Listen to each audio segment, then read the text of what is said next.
So secret number 4 is to master your productivity. And the idea of this is to focus on what matters to you and just keep that as the number one, I'll say, cornerstone of productivity. And if you can define your mission every single day, just as we were talking about in the planning session, and decide what projects and tasks are your sole focus for the day, and then work towards that and start saying no to a lot more things. The things that come into your world that are not those things that you care about are distractions. And the goal of the day is to work and progress towards those most important projects. The second idea in productivity is to do the one thing. And if anybody has read the book, The One Thing, the concept behind that is that you should focus on the one critical task that you need to do, such that by doing it, everything else becomes easier or unnecessary. So break that down a little bit. Everything else becomes easier or unnecessary. So you're doing the one thing that if you do that, you can skip some of the other things. So if you make a list of 50 priority items and you start checking it off the ones that are the easiest, you may not do the one thing that makes 20 of those 50 things completely unnecessary at all. And the remaining 30 that you care about, they're made easier by doing that one thing. And the funny thing is, very often, it's not the easiest thing to do. Sometimes it's the most difficult thing to do. But you feel so amazingly accomplished when you do that one really important thing in the day. It feels like you've won the day. The second element of that is to master your time blocking and really utilize the calendar. Every effective person I've seen has a very dialed in calendar, and their attitude is, hey, if it's not on the calendar, it's not a real priority, because they make sure that they put it on that. And they block their times when they're most effective. So for me, I know I tend to be most effective in the morning, so I will block out time early in the morning to do the important tasks that I need to be focused on, and then I can move on to the less critical things. You're talking about your decision-making ability becomes a depletable resource. So, do some of the hard stuff in the morning, and to really stop making compromises. That if somebody walks in or wants to distract you or says, hey, do you have a couple of minutes? It's like, no, let's get on the calendar, and I can definitely meet with you. Once you're on the calendar, then it'll be part of my priority. But right now, I've got these 5 things that I'm working on. And I guess here, Robert, one thing that would be important to mention is to make sure that you're giving the proper time to whatever task. Sometimes we don't give enough time, or we give too much time. So to really assess how much time is actually going to take you. Yeah, that is really important. And again, the way to do it is by getting into action and testing it. Particularly if you're doing something that's repetitive. We have the example here of lead generation. You'll get the sense, is that 3-hour block really the right amount of time? And even within the 3-hour blocks, take an hour, or 50 minutes, take a few minute break, take the next block of 50 minutes. Usually that's the way the human mind works, that it does need a reset just about every hour to really be its most effective. But then you can keep adjusting, scale up or scale down depending on what does and doesn't work for you. Right, correct. Part number 4 of mastering your productivity is to end the distraction and stop multitasking. And, you think about the world that we're living in today.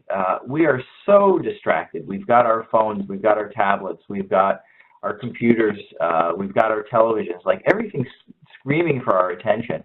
And I really think that we could do well to go on something of a digital diet. And then the idea of multitasking is a real myth. Over and over again, studies have found that when you're trying to do 2 things at once, you're switching back and forth. Your brain is really only capable of focusing on one thing at a time, at least at the conscious level, I'll say. Obviously there are certain things that you can do. Driving is probably one of them, where you can do it somewhat unconsciously if it's the route that you've been followed. But generally speaking, anything that's worth doing, you're giving conscious attention to it. And you can only do one thing at a time. and there's a switch cost. So as you're multitasking, you may think you're getting away with it, but you're unloading and reloading the rules of engagement of that task each time you're switching from one thing to another. And the studies have consistently shown that you're somewhere between 25 and 30% less effective just because of the fact that you're multitasking. So, Rob, does that apply to women also? Because, you know, everyone knows that women are natural multitaskers. Exactly. Well, yes, and I won't dispute that maybe there's some thought processes that are different, but in terms of the way our brains work and the ability to focus on one thing, it applies just exactly the same way to women as it does to men. You know, they may be able to switch and to juggle a couple of things because they have to, obviously, when they're running some family tasks, but it doesn't make you better. And actually, it's kind of funny. They're starting to do some studies that show that that doing frequent multitasking actually affects your brain in a negative way, so that it can cause a reduction in overall effectiveness. So, yeah, don't think you can get away with it just because you're a woman. Oh, that doesn't make me feel good. Diets going on. Now you mentioned one more, digital diet. So, yes, exactly. So the digital diet is, you know, email being the number one distractor that's coming to us digitally. And the important thing to do here is to schedule your email. And definitely do not check your email first thing in the morning. One of the things that we teach in the high performance coaching is that the email is a convenient system of organizing other people's priorities. And you start getting into their world and what's important to them instead of remaining focused on what your world is and what's important to you. So typically I'll recommend that you don't go into your email until your big task is done, maybe at 11 o'clock. And then you can schedule it a couple times a day. Schedule it for 11 o'clock, schedule it again for 2 o'clock, schedule it again for 4 o'clock. And really that's all you need. And then when you're in email, you're just answering your email. You're taking a chunk of time, just like we were time blocking some of the other tasks. You're time blocking the email, and then you're done and out of it and back to one of the other important time blocks.